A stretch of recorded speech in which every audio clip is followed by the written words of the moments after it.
Ya udah, yuk, oke deh. 1, 2, and action. Bismillahirrahmanirrahim. Assalamualaikum warahmatullahi wabarakatuh. Waalaikumsalam warahmatullahi wabarakatuh. Baik, rekan-rekan mahasiswa semuanya, bagaimana kabarnya? Mudah-mudahan kita semua selalu dalam lindungan Allah Subhanahu wa taala. Selalu dimudahkan urusannya, dilancarkan segala kegiatannya, aktivitasnya. Baik, kawan-kawan mahasiswa semuanya, pada kesempatan kali ini kita bertemu kembali dengan saya, Bapak Saiful Muktiali, yang dimana hari ini kita akan membahas lagi di pertemuan mata kuliah Bahasa Indonesia, ya. Yang dimana insya Allah kita akan membahas tentang yang namanya karya ilmiah. Hari ini saya sangat bersemangat insya Allah dan sangat senang bahagia bertemu dengan kalian semua. Mudah-mudahan kita dalam setiap pertemuannya itu selalu mendapatkan wawasan, pengetahuan, ya, kaitannya dengan ilmu, pendidikan, yang dimana semua itu ada hubungannya dengan kita yang berada saat ini di Prodi Bimbingan Konseling. Nah, baik kawan-kawan, pada kesempatan kali ini kita akan mencoba untuk membahas dan mengkaji tentang yang namanya karya ilmiah. Nah, sebelum saya panjang lebar membahas tentang apa itu karya ilmiah, bagaimana bentuk, bagaimana struktur dan lain-lain, saya ingin mengingatkan pada pertemuan sebelumnya kita sudah pernah membahas materi yang ada di dalam bahasa Indonesia, yaitu tentang bagaimana cara menyusun paragraf yang baik dan benar, ya kan? Karena dalam menulis itu tentu harus yang namanya terstruktur dan logis, betul ya? Orang kalau mau menulis, pertanyaannya, ketika orang pertama kali menulis, gampang apa sulit? Gampang apa susah? Susah. Pertanyaannya, kenapa sih kita susah dalam menulis? Satu, mungkin jawabannya belum terbiasa, Pak. Kedua, saya biasa menulis, Pak, tapi berupa kata-kata atau puisi dan lain-lain. Nah, kita harus bisa bedakan. Hari ini kita membahas karya ilmiah dan bedakan juga dengan penulisan sastra. Kalau menulis kata-kata hari ini, puisi atau kata mutiara, itu kaitannya dengan sastra. Beda lagi dengan karya ilmiah. Kan begitu ya? Oke, kembali lagi ya ke paragraf yang tadi. Karena paragraf itu harus disusun dengan tersusun, terstruktur, dan logis. Jadi logis itu maksudnya bagaimana? Jadi apa yang ditulis itu ada hubungannya. Paragraf 1 berbicara tentang apa, paragraf 2 berbicara tentang apa. Oke, kali ini kita akan coba singgung tentang karya ilmiah. Nah, ini bisa kita lihat, bisa kita perhatikan di sini. Merancang karya ilmiah berdasarkan sistematika penulisan yang baik dan benar. Nah, tentu tujuan dari materi hari ini adalah bagaimana cara kita untuk merumuskan sebuah langkah-langkah dalam menulis karya ilmiah. Oke, tentu yang namanya karya ilmiah ada tahapan-tahapannya, begitu ya. Lanjut. Kita awali dulu dengan paradigma. Kita buka pemahaman tentang sebetulnya apa sih karya ilmiah itu, kan begitu ya. Apa sih karya ilmiah itu? Yang dimaksud dengan karya ilmiah ya beserta tujuan dari karya ilmiah itu adalah yang pertama. Ini ada 3 poin. Oke, yang pertama, secara definisi karya ilmiah itu adalah sebuah bentuk laporan. Bentuk laporan atau hasil dari penelitian ya. Atau studi pustaka yang dimana isinya itu adalah kajian mendalam dari suatu fenomena-fenomena atau masalah-masalah yang dijadikan dalam bentuk ilmiah. Jadi itulah karya ilmiah. Yang kedua, lalu apa sih tujuan dari karya ilmiah itu? Nah, karya ilmiah ini tentu bertujuan yang pertama adalah untuk menyampaikan sebuah informasi. Apa? Informasi apa yang disampaikan? Yaitu adalah tentang ilmu pengetahuan. Oke. Serta tujuan dari karya ilmiah itu sendiri adalah melatih secara berpikir kritis. Kenapa berpikir kritis? Karena tadi ada hubungannya dengan berpikir yang sistematis atau berpikir yang tersusun, tidak abstrak gitu. Makanya kita kalau mau menulis itu terkadang aduh diawali dengan apa ya paragraf pertama. Bagi yang pernah ingin menulis, tentu pada saat ingin menulis langkah pertama adalah berpikir apa yang harus saya tulis. Betul? Oke, begitu ya. Terus yang ketiga, apa sih manfaat dari karya ilmiah itu sendiri? Nah, tentu adalah untuk meningkatkan kualitas pendidikan dan memberdayakan masyarakat melalui penyebaran pengetahuan yang valid. Jadi valid itu segala sumber informasi berdasarkan sebuah ilmu pengetahuan, teori, fakta, faktual masuk ke dalam karya ilmiah. Jadi itulah karya ilmiah. Oke, sampai sini bisa dipahami? Oke, itulah yang dimaksud dengan definisi atau pengertian karya ilmiah dan tujuan serta manfaatnya. Lanjut. Selanjutnya, selain definisi karya ilmiah, nah karya ilmiah itu juga ada ciri-cirinya. Sama halnya seperti karakteristik orang-orang. Manusia itu ada laki-laki, ada perempuan, nah itu ada ciri-cirinya. Nah itu kan bisa diidentifikasi, ya kan? Nah jadi pertanyaannya, kalau dalam karya ilmiah, dengan laki-laki, dengan perempuan, kita belum tahu masalah apa yang akan kita angkat, kan begitu? Masalah apa? Karena di dalam karya ilmiah itu isinya adalah sebuah masalah yang dipecahkan. Ada masalah yang dipecahkan.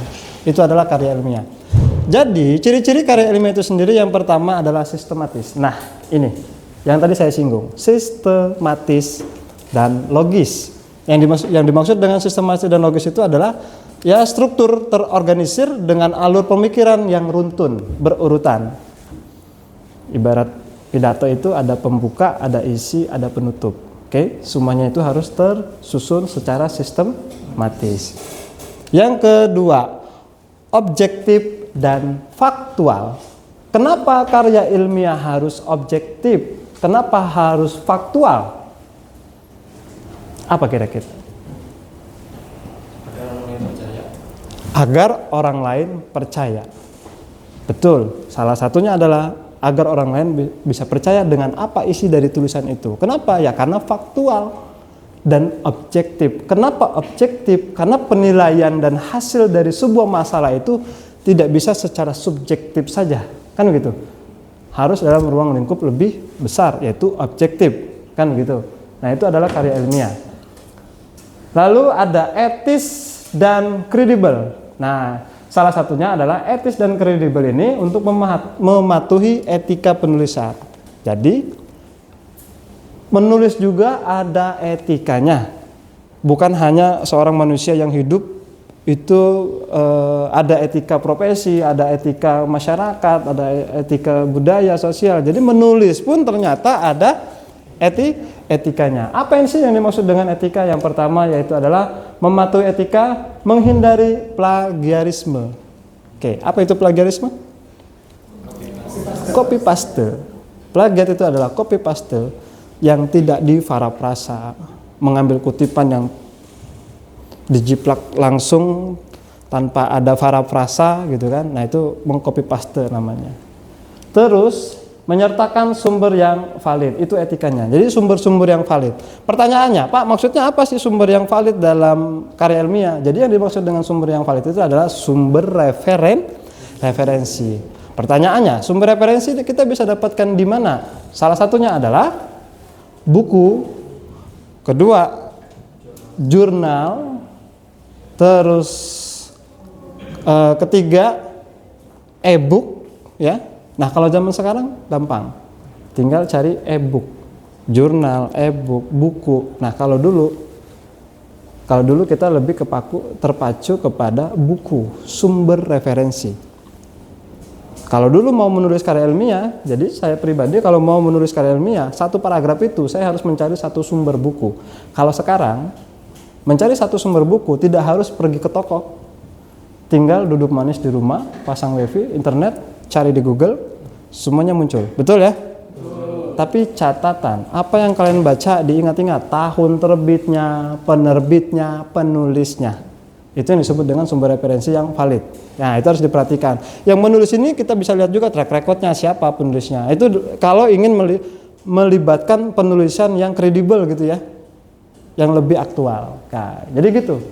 Ada 3 poin tadi ya, sistematis, objektif, etis, dan yang terakhir yaitu adalah tentu yang namanya dalam menulis karya ilmiah harus baku dan tepat. Kenapa harus baku? Ya karena ketika tulisan itu baku tentu bahasanya secara akademis. Kalau bahasanya tidak baku berarti karya ilmiah itu berarti bukan karya ilmiah yang formal, melainkan karya ilmiah yang lain. Loh, yang seperti apa karya ilmiah yang lain?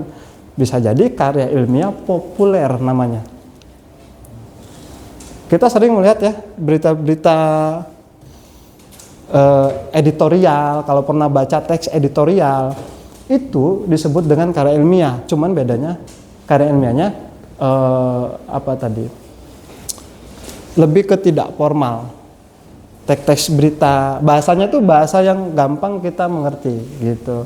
Beda lagi dengan bacaan-bacaan. Oke, gitu ya. Jadi tulisan itu harus baku dan tepat jika ingin menulis karya ilmiah. Jadi itu ciri-ciri karya ilmiah ada 4 poin ya: sistematis, objektif, etis, dan baku.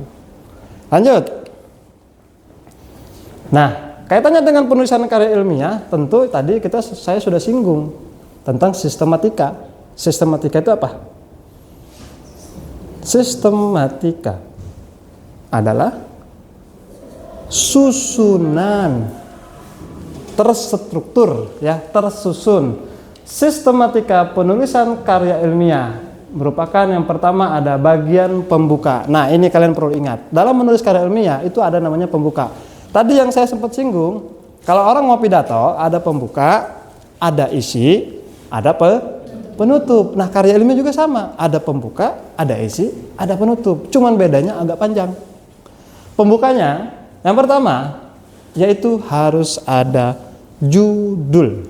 Oke. Harus ada judul. Judul itu harus spesifik. Judul itu harus mencerminkan isi keseluruhan karya ilmiah. Hindari judul yang terlalu umum atau bertele-tele. Oke, hindari yang terlalu umum atau bertele-tele. Oke, mungkin saya agak singgung, buka paradigma. Kita berada di jurusan BKPI, Bimbingan Konseling Pendidikan Islam. Yang jadi pertanyaan saya, ketika kalian ingin merumuskan karya ilmiah, skripsi itu adalah karya ilmiah bukan? Karya ilmiah. Ketika kalian ingin membuat skripsi, maka harus membuat dulu yang namanya judul. Oke, untuk menentukan judul, apa pertama kali yang kalian pikirkan? Masalah. Kita kasih ilustrasi. Kalau mau menulis artikel atau karya ilmiah, di sini saya tulis karya. Oke. Ketika ingin menulis karya ilmiah, langkah pertama adalah kita harus punya judul. Untuk mendapatkan suatu judul, kita perlu apa? Masalah. Oke. Masalah. Maka ketika kita butuh sebuah masalah, harus ada apa? Harus ada ide atau inspirasi. Pertanyaannya, mendapatkan ide ini gampang atau susah? Oke, sekarang saya bantu jawab. Kenapa kita susah dalam menentukan ide judul? Jawabannya adalah 1. Kurangnya literasi. Mengapa demikian? Karena kalau kita semakin banyak wawasan, pengetahuan, membaca, maka kita akan banyak sekali menemukan sebuah ide. Ide ini dari hasil sebuah membaca itu mendapatkan sebuah masalah. Karena masalah ini akan berupa sebuah pertanyaan-pertanyaan. Pertanyaan itu semacam why, kenapa, mengapa masalah ini terjadi. Oke, kita hubungkan. Masalah berada dalam BKPI katakanlah. Pertanyaannya, kita sedang berada di prodi BKPI, Bimbingan Konseling Pendidikan Islam. Maka yang kita pelajari adalah tentang Bimbingan Konseling Pendidikan Islam. Pertanyaannya, di dalam keilmuan BK atau konseling, dalam keilmuan pendidikan, bahkan dalam keilmuan Islam, banyak nggak masalah? Jawabannya banyak. BKPI, 4 variabel. Gak usah banyak-banyak. Bimbingan konseling pendidikan Islam. Ambil yang pendidikannya aja. Kita coba ambil yang pendidikan. Pertanyaannya, di dalam pendidikan banyakkah masalah? Oke. Kita turunkan di sini, pendidikan. Yang jadi pertanyaannya adalah, di dalam pendidikan ini ada apa? Aspek-aspek yang kaitannya dalam pendidikannya. 1, sekolahnya bisa. Kurikulum Bisa. Gurunya? Bisa. Siswanya? Bisa. Pilih aja dari 4 poin ini. Kurikulum, sekolahnya, gurunya, siswanya. Mana yang mau akan kita ambil menjadikan sebuah topik masalah? Jika kita beranggapan bahwa di dalam pendidikan itu ada siswa, oke, di siswa ini banyak masalah enggak? Banyak. Maka kita poinkan dalam pendidikan di sini ada siswa. Oke, siswa di sini ada masalah apa sih di siswa? Why? Cari tahu. Oke. Bagaimana cara kita mencari masalah ini tadi? Kembali lagi kepada literasi. Baca, pahami, temukan apa yang menjadi masalah di dalam siswa. Siswa ini banyak masalah? Banyak. Sebutkan salah satu masalah yang ada dalam siswa. Bully. Siswa sering membuli. Dapatlah kata kunci. Ketika kita dapat kata kunci yang namanya bullying, maka dari inilah yang disebut dengan topik pembahasan. Oke? Ini akan menjadi topik. Nah, dari topik ini barulah kita turunkan menjadi judul. Misalnya BKPI, peran bimbingan konseling. Peran bimbingan konseling dalam mengatasi bullying di sekolah SMK se-Kabupaten Bekasi misalnya. Berarti kan penelitiannya di Kabupaten Bekasi. Cara mengatasinya sebagai bagaimana, strateginya bagaimana. Sampai sini paham ya? Tinggal diturunkan. Nah, inilah yang disebut dengan judul. Ini baru judul nih. Belum bagian poin kedua. Sampai sini bisa dimengerti ya? Jadi itulah yang namanya masalah atau struktur. Pada saat menentukan judul pun kita sudah dihadapi dengan sebuah masalah. Mencari ide, gagasan, segala macam. Kita harus temukan dan turunkan. Lanjut. Yang kedua ini setelah judul udah ada, baru kita harus ada abstrak. Tapi catatan, abstrak itu hadir ketika semua unsur yang ada di dalam artikel itu sudah ada. Sampai dengan kesimpulan, baru ada abstrak. Oke? Karena apa? Abstrak ini semacam garis besar yang menunjukkan isi dari karya ilmiah itu, misalnya kayak latar belakang, rumusan, tujuan, kajian teorinya, dan hasil serta pembahasan. Jadi baru ada abstrak. Tapi susunannya tetap seperti ini. Yang ketiga, barulah masuk ke bagian pendahuluan. Nah, ini dia. Di dalam pendahuluan ini ada 4 poin. Ada latar belakang masalah, ada rumusan masalah, ada tujuan penelitian, dan ada manfaat penelitian. Pertanyaannya, di dalam latar belakang masalah, di sini isinya yaitu kaitannya dengan mengapa topik ini penting. Oke, tadi kita membahas tentang topik apa? Tentang bullying. Nah, ini, maka kita harus jawab, bullying ini kenapa penting? Kenapa kita harus meneliti penting? Karena bullying itu dapat mempengaruhi siswa. Benar nggak? Oke, ini, nah asumsi inilah yang disebut dengan nanti hipotesis. Oke, sampai sini paham ya? Hipotesis. Maka itu adalah penting ya, karena kalau terus-terusan bully ya, maka ini akan menjadi masalah besar. Maka kita harus temukan cara dan solusi untuk memecahkan masalah bullying di sekolah. Rumusan masalah. Maka ketika tadi dapat topik, kita rumuskan masalah. Masalahnya harus kita buatkan berupa pertanyaan. Oke? Dan yang ketiga adalah tujuan penelitian. Nah, tujuan penelitian ini adalah untuk menjawab dari rumusan masalah atau harapan kita dari masalah ini untuk apa. Serta dan tak lupa harus ada manfaat penelitian. Kalian ingin meneliti, jadi manfaatnya untuk apa? Di sini dijelaskan, yaitu salah satunya adalah kontribusi secara teoritis atau ilmu pengetahuan dan secara praktis itu yang diharapkan. Teoritis, secara ilmu pengetahuan itu teoritis. Atau kepada lembaga. Kenapa kepada lembaga? Ya karena kita meneliti di bidang pendidikan. Karena ada siswa, ada pendidikan, segala macam. Nah, itu ya kita memberikan sebuah solusi secara teoritis ilmu pengetahuan yang kita berikan kepada kontribusinya kepada lembaga itu. Oke, jadi ini ya sistematika. Ini baru bagian awal. Masih ada. Masuk pada bagian isi. Nah, kalau tadi pendahuluan, sekarang kita masuk ke dalam bagian isi. Bagian isi ada 3 poin ya. Yang pertama, yaitu adalah kerangka teori. Kerangka teori ini adalah landasan konseptual atau tinjauan pustaka dan relevansi teori yang digunakan dalam penelitian. Maksudnya bagaimana? Jadi pada saat menulis harus punya sumber referensi. Yang kedua yaitu adalah metode penelitian. Nah, di dalam karya ilmiah tentu jelas kita harus ada yang namanya metode penelitian. Metode penelitian ini meliputi adalah rincian tentang jenis penelitian kita ini apa. Masuknya kualitatif atau kuantitatif atau justru mix method. Teknik pengumpulan data dan populasi serta sampel serta analisis data. Nah, ini kita harus punya semua. Oke? Kalian ingin meneliti, mengumpulkan datanya dengan cara apa? Apakah dengan cara observasi aja, dilihat, diterawang, dicelupin? Iya, itu makanan malah. Apakah dengan kasat mata, ini sekolahannya buruk nih, siswanya pada bandel nih, ini sini siswanya banyak tawuran nih, wah ini sekolahannya nggak bagus. Apakah dengan judgement seperti itu sudah dipastikan bahwa itu sekolah yang tidak bagus? Tidak. Jawabannya tidak. Yang barusan kita sampaikan itu adalah hipotesis. Tentu pasti ada bagusnya di balik itu, oke? Dan di balik masalah buruk yang kita observasi itu, maka kita harus pecahkan secara teoritis. Dengan metode apa? Tekniknya ya tadi mengumpulkan observasi, wawancara bisa, kuesioner bisa.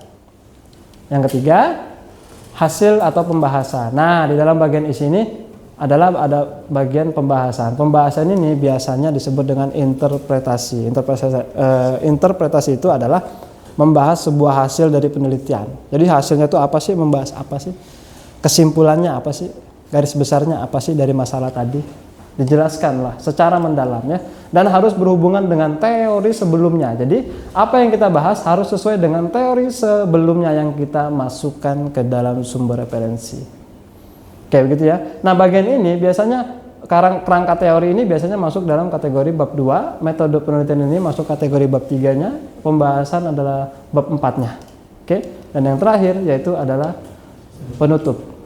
Ya, penutup dan penunjang. Nah, bagian akhir karya ilmiah ya, yaitu adalah tempat untuk merangkum temuan dan memberikan panduan lebih lanjut ya, bagian penutup itu. Yaitu yang meliputi yang pertama pasti harus ada kesimpulan. Kesimpulan itu adalah sebuah ringkasan atau jawaban atau rumusan masalah tanpa menambahkan informasi baru. Jadi pada saat merumuskan atau menulis sebuah kesimpulan tidak boleh menambahkan asumsi-asumsi baru yang sudah kalian temukan. Kalian itu menemukan tadi dengan cara apa? Dengan cara teknik pengumpulan data. Ketika kalian wawancara menanyakan, oke, Mas Gibran, pernahkah kamu bolos di sekolah? Misalnya dia jawab, pernah.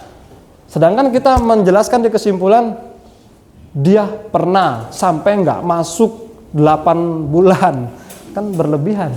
Paham sampai sini ya? Nah, itu kenapa seperti itu? Karena penelitian juga harus jujur. Penelitian itu harus jujur. Tidak boleh apa? Tidak boleh mengada-ngada gitu. Hasil wawancara tidak boleh dilebih-lebihkan. Kalau Gibran tadi menyatakan dia pernah bolos dan menyatakan bolosnya tidak sering, tiba-tiba kita mengatakan dia bolos dan sering bolos. Sekolahnya dalam 1 semester itu alpanya kurang lebih ada 80. Wow. Ini mau sekolah apa mau liburan? Kan gitu, apa mau piknik. Nah, itu jangan sampai dilebih-lebihkan. Yang kedua, harus ada sarannya. Setelah penelitian kita susun, ada kesimpulan, dan kita harus bisa memberikan saran. Baik, saran itu isinya apa sih? Saran itu isinya adalah menjelaskan, memberikan sebuah solusi kepada pembaca, kepada si pembaca. Siapa pembacanya? Ya ini ilmu pengetahuan tadi, masyarakat luas, publik. Untuk sekolah bisa, untuk siswanya bisa, untuk akademik juga bisa. Hasilnya itu adalah untuk itu.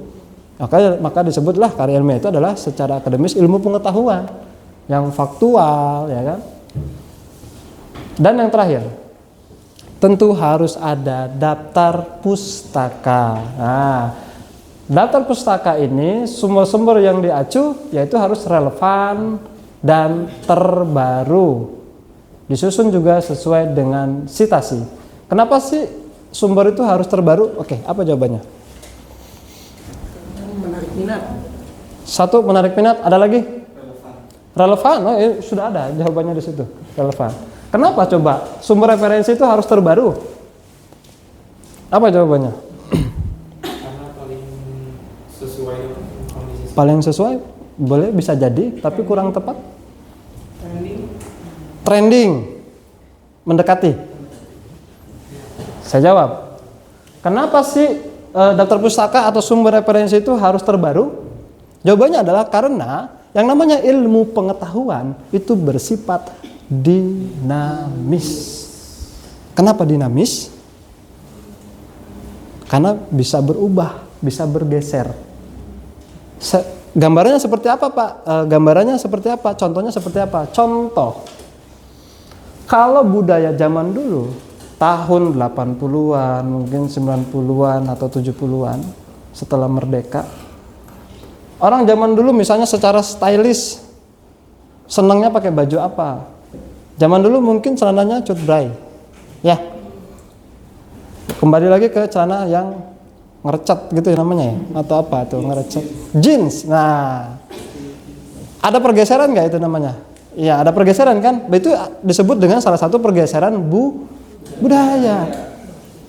Zaman dulu nggak ada yang namanya teknologi, media sosial, nggak ada saya zaman dulu. Zaman sekarang luar biasa, sangat banyak dan terbuka sekali. Nah, ketika teknologi itu muncul, maka ada pergeseran nggak? Jawabannya ada. Yang jadi pertanyaannya, kira-kira dari pergeseran budaya ini ada masalah-masalah nggak yang terjadi? Disitulah kalian berpikir untuk menjadikan sebuah topik dan judul penelitian. Tapi harus berhubungan dengan rumpun keilmuan, bimbingan, konseling, pendidikan Islam. Oke, itu ya daftar pustaka. Dan tak lupa harus ada lampiran. Karya ilmiah, salah satunya skripsi, lampiran mah perlu. Kenapa? Saya sebutkan, salah satunya adalah ini. Data mentah. Data mentah itu data yang dari mana? Data yang tadi kita ambil kan? Pertanyaannya data yang kita ambil ini dengan cara apa? Kan begitu. Tadi misalnya observasi, wawancara, atau kuesioner, angket, bisa.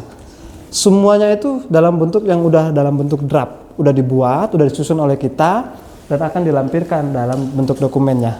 Oke, gitu ya. Harus ada lampiran, ada transkrip, ada hasil wawancara, dokumen pendukung. Nah, dokumen pendukung bisa juga berupa foto, rekaman wawancara, bisa. Rekaman wawancara itu bisa dijadikan dalam bentuk teks. Itu bisa. Ya, kalau dalam keilmuan statistik dia biasanya menggunakan NVivo namanya. Itu ya. Itu harus kita buktikan di dalam bagian akhir, lampiran-lampiran, foto-foto, data-data mentah dan lain-lain. Oke, jadi inilah isi dari bagian penutup dan penunjang karya ilmiah. Masih adakah? Masih. Tahapan dan perencanaan karya ilmiah. Pada saat kalian ingin merancang dan menyusun karya ilmiah, tentu ada beberapa tahapannya. Ada 3 poin di sini. Yang pertama, pilihlah topik. Pilih topik yang spesifik, relevan, menarik, dan didukung oleh sumber data yang memadai. Tadi yang saya katakan. Kalau zaman sekarang trennya tentang bully, maka ya carilah kajian-kajian yang bersifat tentang bully lah ya. Nah, kata bully itu kan di dalamnya banyak, bisa kita cari masalah-masalah yang lebih mengerucut namanya. Kan gitu ya, lebih mengerucut itu lebih fokus. Di dalam bully itu masalah apa yang paling harus diangkat di dalam bully itu? Apakah masalah mental? Apakah masalah kesehatan? Oke? Apakah masalah gangguan-gangguan lainnya? Dicari. Di mana caranya? Jawabannya adalah literasi. Topik pilih yang menarik ya. Yang kedua, baru nanti kita rumuskan masalah dan tujuannya. Oke, sama seperti tadi. Jangan lupa untuk menentukan sasaran dan ruang lingkup. Maksudnya seperti apa? Jadi tentukan siapa yang menjadi target pembaca kita. Dari artikel yang akan kita buat atau karya ilmiah yang kita buat itu targetnya untuk siapa. Kalau tadi ngomongin yang ada di sini tentang bully, tentang siswa, pendidikan, ya tentu untuk pendidikan, untuk siswa, masyarakat luas tentunya. Oke, gitu ya. Bisa dipahami ya. Jadi ada pemilihan topik, perumusan masalah, dan penentuan sasaran. Itu adalah tahapan perencanaan karya ilmiah. Dan yang terakhir, yaitu jangan lupa untuk mengumpulkan informasi dan penulisan draft. Nah, pada saat kalian ingin mengumpulkan informasi tentang bully tadi, maka kumpulkan informasi tentang bully yang harus kita cari lebih detail. Manfaat tentang pengumpulan informasi bisa memanfaatkan perpustakaan, bisa berbasis data daring ya, tentu gampang, ini kalian sudah beradaptasi dengan media sosial ya. Jurnal ilmiah kita bisa cari di Google Scholar. Terus apa lagi? Dan sumber-sumber primer lainnya dari wawancara, observasi, kasat mata, segala macam bisa kita dapatkan. Identifikasi sumber terkemuka dan kredibel. Oke, harus jelas. Kalau kalian ingin mencari tentang bully yang hubungannya dengan siswa, maka kalau ingin wawancara nih, tentu wawancaranya harus ke siapa? Ke siswa bisa, ke guru bisa, ke sekolahannya pun bisa, ke pemimpinnya pun bisa. Jangan mau nyari informasi tentang bully tapi nanyanya ke wilayah pasar. Oke, nyambung nggak? Enggak. Maka ya itu tadi nggak kredibel namanya ya, nggak cocok itu. Ngomongin bully malah nyarinya di pasar. Oke, kita harus kelola itu ya. Yang kedua yaitu adalah mengelola bahan pustaka. Jadi kita harus buat ringkasan, kita buat paraprasa dan kutipan yang akurat dari sumber-sumber yang relevan, catat dengan detail untuk daftar pustakanya. Oke. Pada saat menulis, buatlah ringkasan. Poin-poin apa yang akan kita bahas, apa yang akan kita cari. Oke, itu ya. Disebut dengan mengelola bahan pustaka. Dan yang ketiga yaitu adalah penulisan draft awal. Kita harus fokus pada ekspresi ide dan struktur. Kenapa harus fokus kepada ide? Karena tadi kita kan membahas di sini ya. Judul isinya itu adalah masalah. Nah, masalah ini kan dapat dari sebuah ide. Nah, ide ini harus fokus. Ide kita tadi apa? Tentang bully, maka kita fokus mencari informasi tentang bully. Paham ya sampai sini ya? Jangan lupa kalau udah menulis draft, kita harus revisi. Draft sudah ditulis, mulai merevisi atau menyunting, barulah nanti dipublish. Revisi, nah di sini yang pertama ada revisi isi. Apa saja yang harus direvisi isi? Kalian pada saat sudah menulis draft, kalian bisa menambahkan tulisan itu ya. Kalian bisa tambahkan tulisannya, bisa juga mengurangi. Jadi bisa tambahkan, bisa kurangi. Ulangi lagi bagian-bagian untuk meningkatkan koherensi dan argumentasi. Ya. Pastikan logikanya juga kuat. Jadi kalau ingin membahas tentang bully, pahami juga setiap paragraf itu harus kuat dan logikanya juga harus kuat pembahasannya. Dan yang kedua, menyunting dari sisi bahasa. Kenapa bahasa? Karena tadi karya ilmiah harus baku. Penyuntingan bahasa, pastikan bahasa-bahasa yang kita gunakan itu baku ya. Penggunaan konjungsi, penggunaan diksi namanya.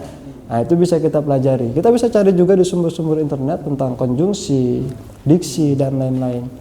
Terakhir, kalau semuanya sudah direvisi, sudah disunting, barulah nanti kita publikasi. Jangan lupa pada saat hasil karya ilmiah kita ingin dipublish atau dipublikasi, kita harus lihat dulu track record dari letak si jurnal ini, reputasinya bagus atau tidak. Jadi kalau jurnalnya tidak bagus reputasinya, maka jangan. Maksudnya gimana Pak? Jadi reputasi jurnal yang bagus itu adalah yang terindeks Sinta gitu ya. Ada Sinta 5, 4, 3, 2, 1. Bahkan ada juga yang paling bagus yaitu adalah Scopus namanya. Kalau Scopus itu udah sifatnya internasional. Jadi bacaan-bacaan itu bisa kita jadi sumber referensi terpercaya namanya. Itu ya yang bisa kita cari. Nah, itu kita harus revisi.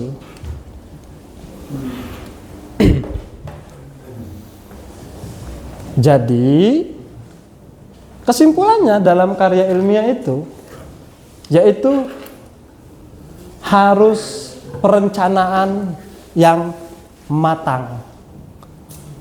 Kenapa ya harus matang? Ya tadi, kalau tidak matang maka pola pikir kita itu biasanya akan berubah-ubah. Kalau ingin menggali sebuah masalah, nggak fokus. Biasanya kalau nggak fokus akan pecah. Kalau pecah, ujung-ujungnya, aduh saya kayaknya harus ganti topik deh. Nah, itulah kenapa, karena kita nggak fokus. Maka dari itu pada saat menentukan masalah, tentukan masalah yang menarik, dan ingatlah, masalah yang menarik juga kalau bisa sesuai dengan kategori kita menyanggupi untuk menyelesaikan tulisan itu. Oke, kenapa harus seperti itu? Karena kalau tadi ngomongin berbicara soal bully, maka jangan berbicara soal manajemen keuangan. Karena akan sulit, karena saya tidak berada di ranah itu. Paham sampai sini ya? Nah, jadi kita harus fokus. Terus, perencanaan yang matang itu adalah sebuah kunci utama keberhasilan sebuah karya ilmiah dengan mengikuti sistematika penulisan, urutan yang baik, penulisan yang baik, serta kaidah-kaidah yang berlaku, tulisan-tulisan yang baku, kurang lebih seperti itu. Nah, kita juga akan menghasilkan tulisan yang berkualitas, yang tentunya yang pertama ya disiplina dalam mengikuti sistematika penulisan. Setiap menulis karya ilmiah itu ada pedoman. Nah, pedoman itu setiap kampus pasti memberikan pedoman, maka ikutilah pedoman itu, urutan-urutannya, aturan mainnya, aturan tulisannya, dan lain-lain. Terus manfaatkan konsultasi dan per-review. Di mana kalian bisa memanfaatkan hasil tulisan kalian? Review itu adalah konsultasi dengan dosen, dengan rekan teman sejawat, diskusikan masalah-masalah yang kalian sedang rencanakan. Terus yang ketiga adalah anggap setiap karya ilmiah ini sebagai kontribusi nyata bagi ilmu pengetahuan. Nah, maka dari itu kita sebagai akademisi maka kita harus berperan dan berpikir bahwa saya berada di sini adalah untuk berdedikasi kepada masyarakat untuk memberikan ilmu pengetahuan karena saya berada di dalam dunia akademisi. Kita harus bisa membedakan itu, akademisi dengan non-akademisi. Yang non-akademisi itu maksudnya adalah orang-orang yang tidak berada saat ini seperti kalian. Kalian ada di sini adalah bukanlah suatu kebetulan, bukan juga suatu keberuntungan, tapi ini adalah jalan yang memang sudah ditakdirkan. Oke, begitu ya. Baik. Jadi itu saja dari saya pembahasan tentang penulisan karya ilmiah atau sistematika karya ilmiah. Dan satu, percayalah bahwa segala sesuatu, segala apa yang sudah kita lalui dan kita jalani saat ini adalah bukan suatu kebetulan, melainkan sebuah takdir yang menunjuk kita untuk terus berpikir menjadi seorang yang berpikir sebagai manusia yang apa adanya. Itu saja dari saya tutup dan saya akhiri. Kurang dan lebihnya mohon maaf. Wabillahi taufiq wal hidayah. Wassalamualaikum warahmatullahi wabarakatuh. Waalaikumsalam.